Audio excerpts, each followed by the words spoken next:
April 15th, 2004. An unremarkable date for most, but for Pistol Black, Rob Endres, so many family, friends, and clients of Patrice Endres, as well as all of Cummings, Georgia, it was the day their lives changed forever. Patrice went missing from her salon sometime between 11:37 and 11:50 a.m. Her lunch ready to be heated up in the microwave, her keys and purse still lying there. Where did she go? Who took her? 19 years later, we still have very few answers, but the beauty pros definitely have their suspicions. Come along with us as we dive into the facts, the allegations, and everything in between. Let's get to it.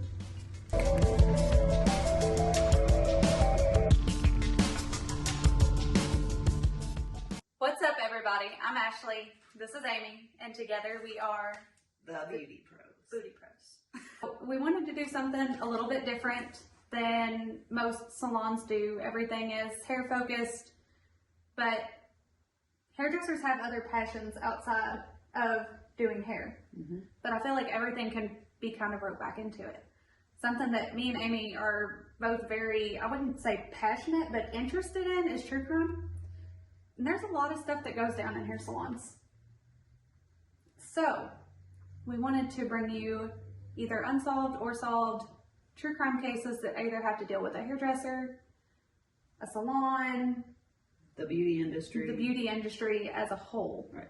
So if you have any cases that you would like us to look into, leave those in the comments, because I think this is going to be fun.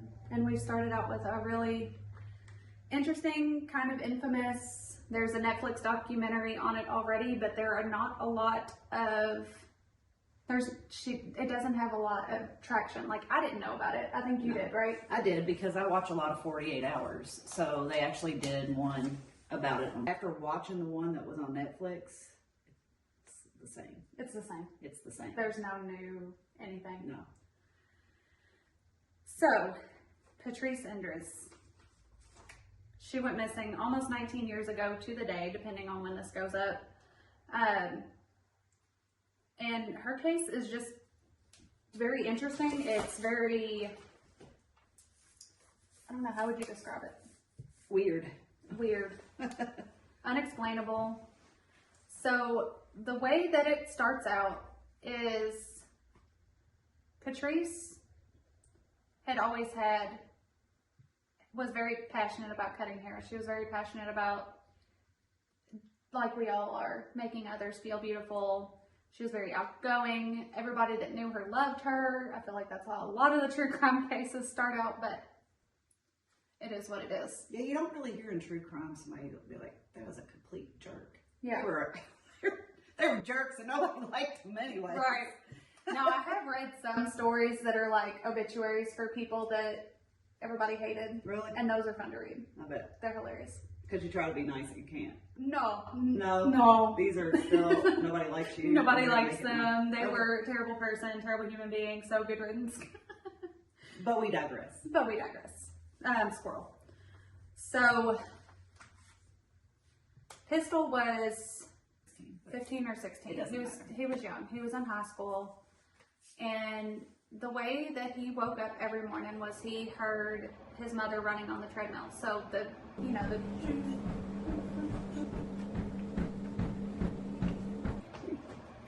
sound of running feet. The sound of running feet was like his alarm clock. In the documentary, he just seemed very sweet, very nice, just a very, like, an overall good guy. People can portray themselves however they want, but for some, they can't really hide that they are terrible human beings, but we'll get into that. So, I guess we'll go over the timeline. Pistol and Patrice woke up, they got ready, they got into a small argument because Pistol wanted to get to school early to talk to his girlfriend. It never really said whether he did get to go early and talk to his girlfriend. No, I don't know. Think It so. never did say It never anything did like say that. But I don't know. Not that that's I don't really- even know if that was what the argument was about. That's everything that I've listened to, that's what they said the argument was about. So they argued because he wanted to go to school early? Yes. Okay. Yeah. Not something that most parents argue with their kids about. But so she took him to school and said the same thing parents always say as they're dropping their kids off. I love you. Have a good day. Be safe. He said the same to her. And unfortunately, that was the last time he ever saw his mother. So he was actually, I think, eating lunch, and they called him to the office to tell him. Yeah. A school resource officer called him up to the office, and they asked him, have you spoken to your mom? Do you have a way of getting a hold of your mother? So he tried to call her 3 times. 3 times. No answer. Which was very, very, very unlike her. Pistol was her world. Yeah. Well, and he said that not only that, like, she would always return his phone calls, like, right almost after. Immediately. Yeah. Especially, I don't know how everybody does it, but in my, I guess, immediate family, call once, don't answer, it's fine. If somebody calls back to back, it's an emergency. It's an emergency. So I know a lot of people kind of operate like that, but he called her 3 times in a row, got no answer. But so after, I believe it was after school, they took him over to the salon, and he said he was just in amazement at how many police officers were there. Well, let's backtrack a little bit. Yeah. So Patrice had a really good friend that was a client that would come into the salon almost daily. And the night before Patrice went missing, her friend was in the salon, and as she was walking out, Patrice turned to her and said, "Woman, are you going to be here tomorrow?" She always called her woman. And she looked at her and was like, "Yeah." So I don't know if that was like, if they mentioned that because that was kind of weird for her to ask, because that's what I got whenever I was watching it. Was like, why would she ask if she was coming back tomorrow if she's there every day, you know? So that was one little video thing that struck me. But you can watch it and see if you get the same feeling that I did. But that's kind of the feeling I got, like, why would she ask that? So then the lady, I think, went up there and noticed. I don't know. She called. The friend called and got no answer. The person so the whole timeline goes, she drops Pistol off. Then she has, according to her appointment books, her first client was at 9 o'clock. Let me make sure I'm getting these times right. It was at 8 something, and the client left at She 11. arrived there at 8:50. Her first client was scheduled for 9 a.m.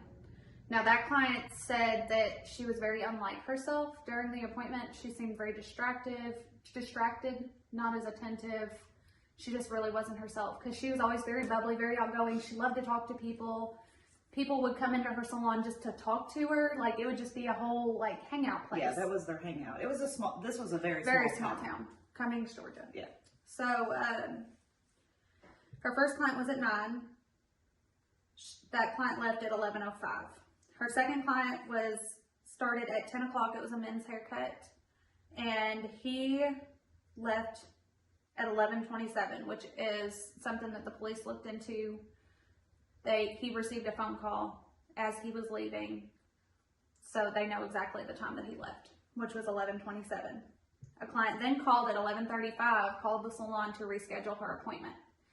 She also said that Patrice was very off and very short with her, which was completely unlike her. And I know everybody has bad days, and that could be what it was. And they said that phone call lasted 2 minutes, which, you know, to change your appointment doesn't take that long anyway, so that didn't strike me as odd. But I can also see her being somebody that, especially around that time when she knows she doesn't have anybody coming in, if she's got somebody on the phone she enjoys talking to, she's probably going to stay on and chat like, "Hey, are you doing okay?" Did they ever say when her next appointment was?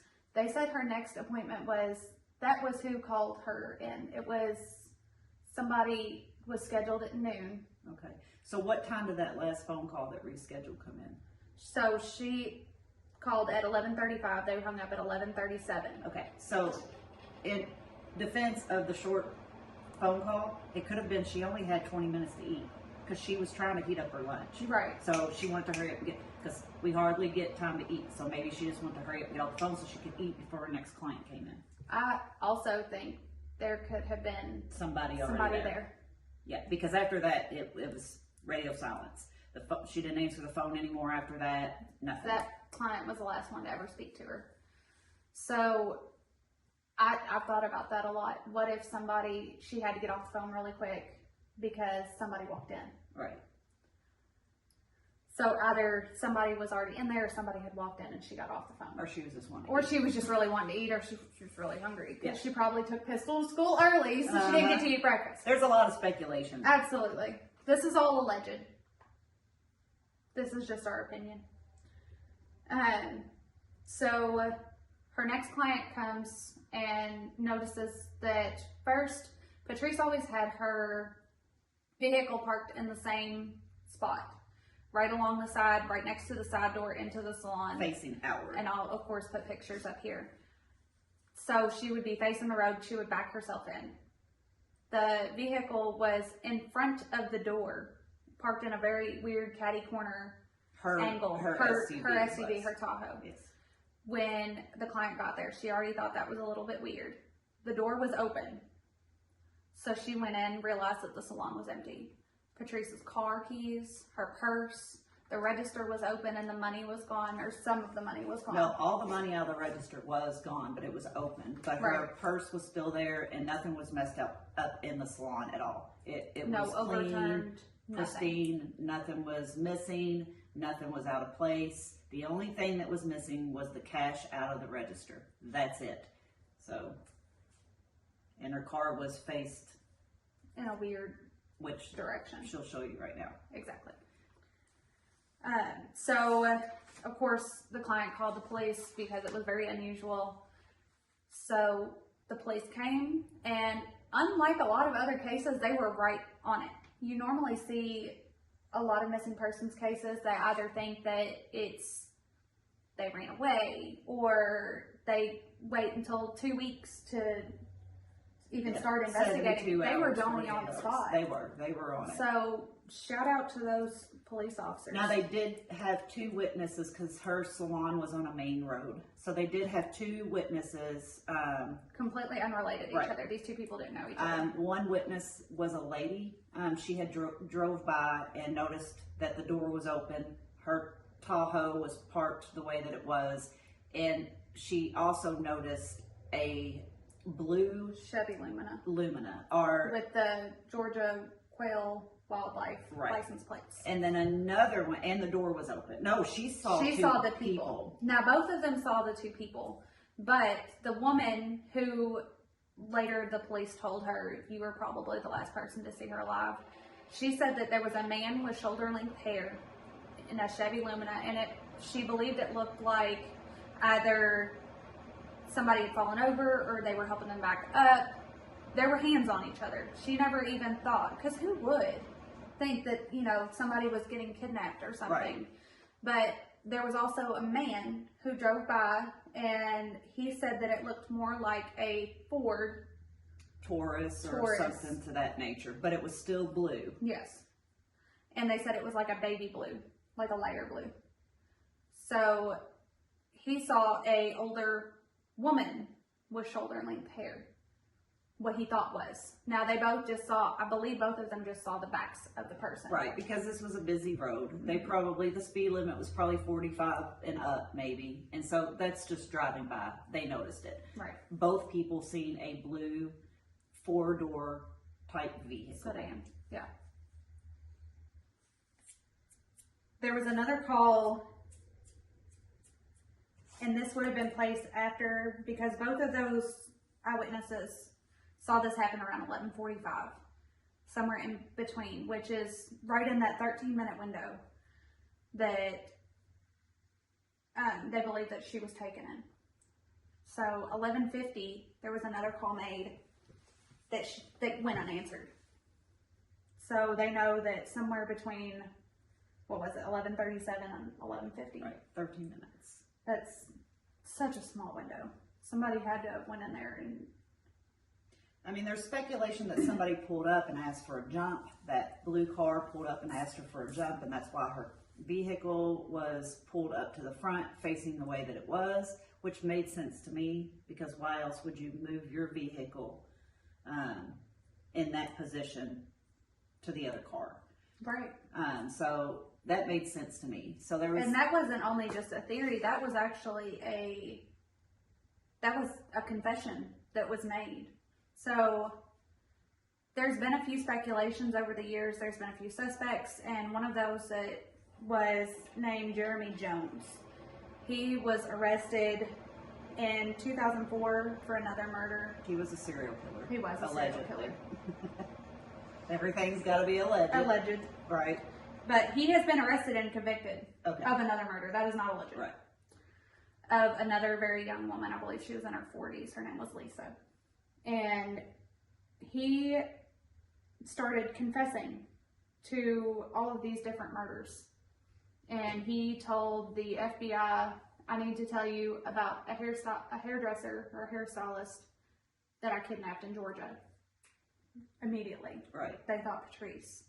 Said what they told him, or what he told them was that he had went in and asked for a jump on his vehicle. And he went out there, and as soon as she went out, moved her vehicle, he took her at knife point. And he said that he killed her, dumped her body 65 miles away. Off of a bridge. Off of a bridge. So he basically led police on a wild goose chase down, I think, south of Atlanta. They did search that area. Yes. They searched a lot of that area. They took cadaver dogs and they everything. never found anything. And then later on, he recanted his confession and said that he had only said that because he wanted better food and privileges in prison. Exactly. So once someone recants, they can't use that. Now, when I was watching it, it kind of made me feel, well, did they put the thought of having the car jumped in his head? Did he hear that on the news somewhere? Or was that the first time they had ever heard it and they kind of ran with that a little bit? They never come out and say where that whole jump theory came into play. See, that's where they said that is part of why he is still a suspect, because not a lot of that had come out. And they had him draw out how the cars were in the parking lot. Right. And it was spot on. So they can't eliminate him, but they can't convict him. Right. So leave your comments below if you've got any theories on that whole jump That man was situation. something. Yeah. So then there was another one. He was the one that said when he's high on dope, he has no integrity. Yeah. And he's like Heckle and Jekyll. Right. I just had to throw that in Which there because I thought that was funny. Well, it's Hyde. Dr. Jekyll and Mr. Hyde. Yeah. So yes. he got that wrong anyway. I'm like Heckle and Jekyll. But so then there was another one, a serial killer. Gary Hilton. So he was dubbed, he actually is, it is not just alleged, he has been convicted. And he was dubbed the National Forest serial killer. He murdered 4 hikers in Florida, Georgia, and North Carolina from 2005 to 2008. The reason that they started looking into Mr. Hilton was he said that his favorite place, because he was also a con artist, and his favorite place to go to con people out of money is to go into hair salons at lunchtime and either con them out of money or rob them. So they immediately thought she was kidnapped. Now, did they rule him out as a suspect? They don't have any evidence They don't against have him. any evidence against him. Just him. He didn't even confess to it, right? I believe he did. I'll look that up though. Watch it, and I don't remember, so I don't know. And then we get to her husband. She was married. She was married to a guy named Rob, and They were married, and Rob and Patrice, they met while she was working at a salon. She was renting a chair, and he came in as a walk-in client. So to kind of go even farther back, just to kind of lay out how Patrice's headspace was, she was married before to Pistol's father, and nobody knows why they got divorced, but they remained very, very close friends. And they were basically each other's best friends. Right. And Pistol I was said they very, talked very every day. surprised that he didn't get to put his 2 cents in the documentary. I kept waiting until they had him in the documentary, his likeness, he was in it, Right. but he never spoke. And I would really like to hear what he had to say, but to each their own. He probably just didn't want to be on camera or speak on camera, and I totally understand that. But after they were divorced, she was renting a chair in a salon, and this man came in and got a haircut from her, and they said they just hit it off.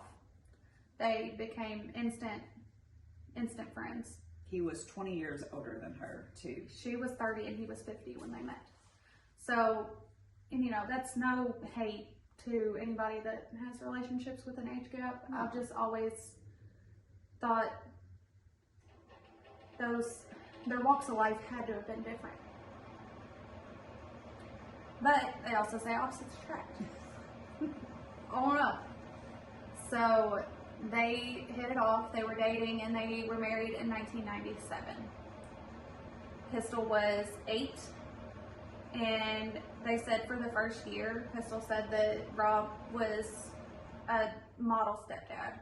He took him to football practices, he went to games, he took care of him, and then it was about at that year mark, he said something just flipped, and Rob became very verbally, mentally abusive, and basically told him he said in the documentary, I cannot stand this man.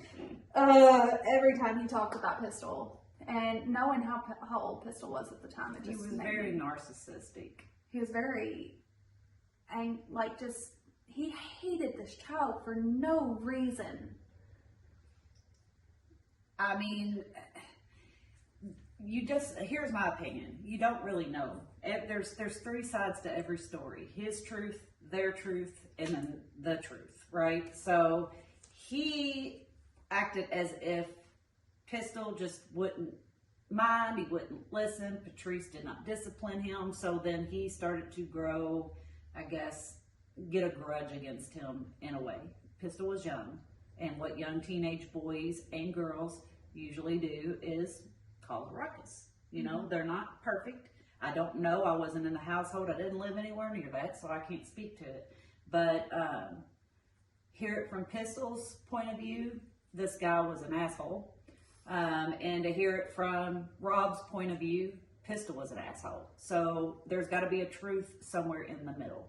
Now, how Rob went about being Pistol's stepdad and treating him from this documentary and just listening to the way that he spoke about Pistol throws up some red flags, in my opinion. Well, and then you think too, he said it was about a year after, and what could a 9-year-old child do? Like, I don't know. Maybe he didn't like kids, you know? Then why marry somebody that has a child? He was in love with her. I mean, he was older, you know? Somebody who you had to have known that Patrice was obsessed with this child. That was her baby. That was her kid, right. But, you know, people do grow jealous. Yes. And they feel like that the attention is not on them. And so grudges start to form. Yeah. And that's kind of my opinion of the whole situation is he started becoming jealous of her kid and he didn't like it. Maybe not even jealous of her kid, just jealous of the attention. Right. Because he also started becoming jealous of her friends. He would insert himself into conversations that he had no knowledge about and he wasn't welcome in. He would just insert himself and hover over her. So that is where her friends said that she was very unhappy and she was looking to get a divorce. Right. Now to hear Rob tell it, this is the first time anybody's ever mentioned that she wanted a divorce. Yeah. They were happy. They never argued. Well, but then in the same space, he said that they would argue about Pistol. Yeah. So they would have small arguments is the way that he was saying it. But no, he verbatim said, we never argued. No, he did say they had small arguments. But then he said we never argued. Right. No, he did say he never argued. Yeah. But he did say, you know, we had small arguments. Completely contradicted himself. Most relationships do. You know, he was making it seem like we didn't really argue about big things. We argued about small things like any married couple would. Right. So Rob was investigated because he was married to Patrice, and that's usually where they start, is with the husband or the wife. And he had a receipt from 45 minutes away at a gas station in Woodstock, Georgia. And he also had a time stamp from his work on his time card. So that was his alibi. And the police have said that there's a very small window that there's not a huge chance he could have done it, but there is still a slim chance. Right. So he is still considered a suspect to this day, as he should. Can you tell what I think yet? Another thing is that day that Patrice went missing, Rob changed all the locks on the doors. It would not let Pistol into the home to even get his clothes and stuff. No, it wasn't the day. It was. No, it wasn't actually. It was 24 hours later. The day after my mom went missing, Rob changed all the locks on the doors on the house, wouldn't let me in to get any clothes at all. 24 That hours is still later. within the day. No, It is a day. it's the day after. It's a He day. changed the locks on the house. And his defense was he didn't know if Patrice's kidnapper or killer was still out there and he wanted to be safe. But he also said he didn't want to have anything to do with Pistol. He wanted Pistol to go somewhere where he was safe. Right. But he wanted nothing to do with him. He didn't want to have that hanging over his head. Right. He was a 16-year-old child that his mother just went missing. They don't know where she's at. In the house that he lives in with all of his belongings, and the only thing that he knows is he's pretty much been locked out of. Yeah. Wouldn't even let him in to get his clothes. No, that's awful. So yeah. So he banged on the door. I mean, he came back time and time again, just banging on the door, trying to get his stuff, man. And yeah, so he changed the locks. And then Pistol went to live with his dad, which was very hard because his dad had just fallen into a depression. Patrice's disappearance probably did not help in that. But he lived on a chicken farm. Yeah. Okay, And so Rob. Rob. The man had a degree in criminology. So he says. I don't know. Maybe. No, that's been corroborated. He has a degree in criminology, which is the study of criminals and the justice system. He knows how this stuff goes. Right. So he knew he was going to be a suspect, but yet he said at the same time when they took him to the station, he didn't feel like he was a suspect. Yeah. You knew. Yeah. You knew. So a few things on this man that Just. I thought was a little odd. Well, let me back up just a little bit. So they did find Patrice's remains 600 days. 600 later. days It was later. December 6, 2005. And they found it in a church, in a wooded area behind a church. They were volunteers. They were doing something to the church. I don't know if they were building the church, doing some type of work to the church. They were volunteers. And they seen buzzards flying overhead. They were eating lunch. And he said, after I get done eating, I'm going to go check out and see what these buzzards are all flying around about. So then when they walked into the woods, the first thing that he said was, it's a deer. And then the other guy that he was with said, well, what is that behind you? And he looked over to the side of him, and it was a human skull. It was a human skull. So that's how they found her. And then immediately the police were called, and to look at what that police chief said that they had to do. Yeah, they scoured that area. I mean, they had to completely clear it out. Like all the leaves and everything on the ground had to be removed. They ended up finding a little bit less than the total amount. There's 206 bones in the human body. Yeah. And so Rob. Well, so they did find all of her bones except for a few. And then I don't believe that they found anything else. I don't believe that they found any articles of clothing. They didn't find her wedding ring that is still missing. All they found were bones. And this man went all out getting her a custom wedding ring. I'll put a picture somewhere, but this is still missing. Yes. Nobody has found her custom wedding ring that remotely looks like this. Please contact the authorities in Georgia. And I mean, it could just be a fluke, but at least it's better than nothing. So if you see anything that looks like this, please let them know. So yeah, so they found almost all of her bones, and when they brought them back to the funeral parlor, the Rob wanted them to lay her out. So the funeral, That's the words he used. yeah, lay her out so he could see her one last time. So they meticulously put all of these bones back in the way that they were supposed to go and had her laid out. And Rob came in and picked up her skull and walked around with it for a little bit and kissed her on her forehead. Said he kissed her goodbye. Yeah. Yeah. And sat there and talked for a little bit. And when Everybody grieves differently. This is not... I couldn't walk around weird. with a skull. It's weird. I know everybody grieves differently. This is not... If it wasn't him, I wouldn't judge his heart, but I don't like this man. I just wouldn't do it. I'm sorry. No. I mean, there's nothing but bones. It's just bones. So whatever helps you sleep better at night, but I wouldn't do it. Oh, he knew what helped him sleep better at night. So when she was cremated, because there was just nothing left but bones, so she was cremated, and Rob does have her ashes, her remains, and for the first few months, I believe, It was a year. it was a year, he slept with those remains. Probably for a year or longer after Patrice was returned to me, her ashes, she stayed in my bed. I slept with her. In his bed, he called it his teddy bear. Well, he said that was one of his nicknames for her, that was his teddy bear. So he said he cuddled to them like a teddy bear. Yeah. And, yeah. So he still has them. I'd never share these ashes with anybody, particularly Pistol.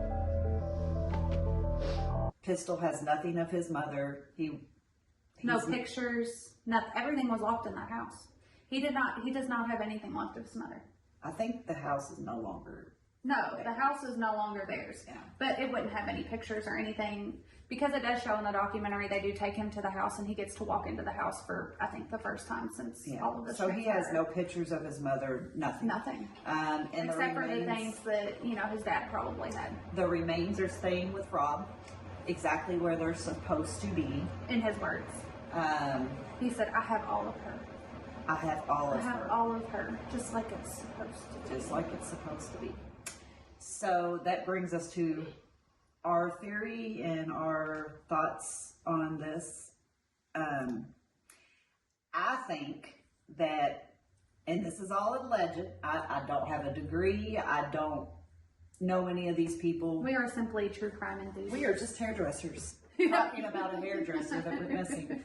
I believe that Rob hired someone to kidnap Patrice and take her to a location where he kept her for a while. Because in this documentary, he had made the comment of, I don't know if she was held and was used pretty somebody's play toy, is his words. And then, wheeled in a wheelbarrow back there in the field, or, Who knows when she was put out there, or how? Someone take a wheelbarrow and haul her out there? I don't know. Back there in the field, or, Because that was another thing, too, that they didn't really know how she got back there, because it was a very, treacherous wooded area. Yeah. And there's nothing but bones. There's nothing, no clothing, and it would have been nothing. Very difficult for somebody to carry dead weight that far. Right. Because it was 6 miles away from her salon. So they don't know if she was walked in there, if she was, while she was still alive, if she was driven in Rob's there, words, wheelbarrow. Yeah. So that kind of struck me as a little odd that he would even say that. So I think that he hired someone to get her and hold her, and when he realized that he was not going to be able to convince her to leave her son behind or whatever, he decided nobody was going to have her. He wanted her. If I can't have her and all of her attention, then no one can. Right. And so he killed her and then disposed of her body, and that's what I think happened. To play a little bit of devil's advocate, he's had how long? This was filmed in probably 2019 because it came out in 2020. Yeah. He's had so many years to think about different theories of how it went down. It was weird that he said wheelbarrowed, but I feel like if I lost somebody that was important to me, I would, that'd be all I thought about for a while. But why would you change the locks on that house so nobody could get in? No. I'm just specifically speaking on the wheelbarrow comment. Right. Because he's had so many years to think of all the different ways that this could have happened. So that one didn't, it was a little weird, but it didn't strike me as much as a lot of the other things that he said and did. And the very fact that now he keeps her in the bottom of his closet, still in the cardboard box they came in, and he had never opened it up. Like the very first time he opened it up and actually saw the ashes was on the documentary. And then that's when he opened it and he had the bag, that is when he said, and I have all of her, all to myself, just like it should be. Just as it should be. Yeah. But that was the first time he had ever opened it. He doesn't have a nice urn for her. He doesn't have... No, she's still in if the it's box. somebody, if it is the love of your life, why would you keep her in a cardboard box? And you can tell that this box is worn. Like, you can tell he slept with it. He slept with that box for a year, as he said. So, I mean, what do you think? I think there's a lot of different things. I believe that, Heckle and Jekyll. Jeremy Jones. I think, which I'm sure the police have already done I think this. he's the one that kidnapped her for Rob. They need to see if those two have any link correlation at all together. Right. And the other thing is, they never say what Rob does for a living. Because he had a lot of money. Because the reason that Patrice was able to open her own salon was by his backing. So he felt like he had that possession over her. Like, you wouldn't have anything if it wasn't for me. You would still be in that booth rental chair. So he felt that possessive over her. Like, you would be nothing if it weren't for me, I think was his thought process. I don't know, but it also could have, I'm sure that the car... Sure he helped her open that salon? Yes. I thought she had that open before. No. Okay. No, because when they met, she was still renting a booth. Okay. He helped her and financially backed her to open that salon. So, if I'm wrong, I'll put a correction here. But I'm pretty sure, like I said, I've rewatched that documentary and 3 other podcasts this morning. So, she's an overachiever. I am, and yeah. So, and this was when did she go missing? she went missing in 2004. So here's my thing: why don't you have cameras in your salon or in the parking lot? Were cameras affordable back then? Yeah, I mean, cameras been around since You the gotta 80s. remember, like, I wasn't that old in 2004. Cameras have been around since, I mean, before, I'm sure, but they were wireless. They were, you know, they had Like wires CCTV connected to them. kind of But, thing. I mean, you're talking 10 years ago. Right. Of course, you know. Well, and too, since it is a small town, everybody, and it's like they said, it's one of those towns that nothing bad ever happened in. Like, it was one of those towns that you always hear about, they felt safe until. What about cell phone pings? That's what I was thinking. They couldn't have seen if any cell phones pinged in that area within that 13 minutes of time, because don't tell me that you can't get that information nowadays. Yes, you can. The other thing too is this case has not been very transparent for their own reasons. Like, I wish there was more information out there, but there's a lot of things that the police officers and the law enforcement are keeping close to their chest because there have been so many false confessions. I believe there's been 7 or 8. They're total. saying these are guilty facts. If you know these facts, then you know Right. this very personal. So there's not a lot of transparency when it comes to this. So, I mean, I implore, you know, the GBI or, you know, the Cummings Police Department, if they were to open this cold case again, you got to go in a different route. Like, nothing's working thus far. Right. Somebody's got to. By George, look more into Rob. So, yeah. If I was Me and a bunch of other people. if I was the Georgia Police Department, that would be one of the first things I would do is see if there's any cell phone pings in that area at that time frame, and start from there. Because in 2004, most everybody had cell phones. That would be a very good place to start. And I would also look in that area for any blue cars that, and you know, whether or not they did, I don't know. And for it to be that, I know when you go here in Kentucky and get one of those specialized license plates, it was a very specific license plate. Now, could that have been a rob and dump car? Maybe. But those Quail Wildlife license plates, I'm sure they had to have looked into them. Yeah. Had to have. I mean, you would hope so. And I mean, of course we don't know because they haven't shared that information. Right. So if anybody in that area knows of someone or has ever been to that area, or that anybody that knows has anything, a blue 4-door type tourist vehicle in 2004 that acted strange, you might want to just give the Georgia police a heads up. The ring is I mean, it has to be pond, or they've scoured that forest everywhere. You would, yeah. Was the house ever searched is what I want to know. Because that's another thing that they didn't say. That I don't think they ever searched the house. No, they never said if they did. They never said. But as soon as, like, I don't know if Pistol went to the police and told them, like, hey, because that would have been the first place I went, like, hey, this man's holding my stuff. Yeah. And it didn't look like he had a bad rapport with the police or even the school resource officer. It didn't seem like he was that kind of kid that got in trouble with the police. Or at least they didn't say that.